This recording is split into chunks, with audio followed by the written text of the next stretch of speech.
મુખ્યમંત્રી ભૂપેન્દ્ર પટેલે આજે કેમ્પ હનુમાન મંદિર ખાતેથી હનુમાનજીની ભવ્ય શોભાયાત્રાને પ્રસ્થાન કરાવી. મુખ્યમંત્રી શ્રીએ હનુમાન દાદાના આશીર્વાદ લઈ રાજ્યના નાગરિકોની સમૃદ્ધિ અને સુખાકારી માટે પ્રાર્થના કરી. શોભાયાત્રામાં ગજરાજ, ઊંટગાડી અને ઓપરેશન સિંદૂરના ટેબ્લો એક ખાસ આકર્ષણ જમાવ્યું. અમદાવાદના કેમ્પ હનુમાન મંદિર ખાતે આજે ભવ્ય ધાર્મિક માહોલ વચ્ચે હનુમાનજીની શોભાયાત્રાનું આયોજન કરવામાં આવ્યું હતું. મુખ્યમંત્રી ભૂપેન્દ્ર પટેલે હનુમાન દાદાની પૂજા અર્ચના કરી રાજ્યની સુખ, શાંતિ અને સમૃદ્ધિ માટે પ્રાર્થના કરી હતી.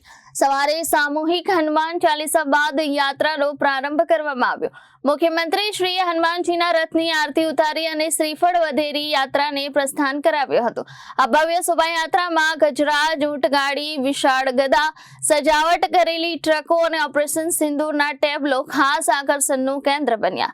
ભજન મંડળીઓ સાથે મોટી સંખ્યામાં ભક્તો જોડાયા અને યાત્રાના માર્ગ પર ઠેર ઠેર ભવ્ય સ્વાગત કરવામાં આવ્યું. Bureau report, Janadesh news.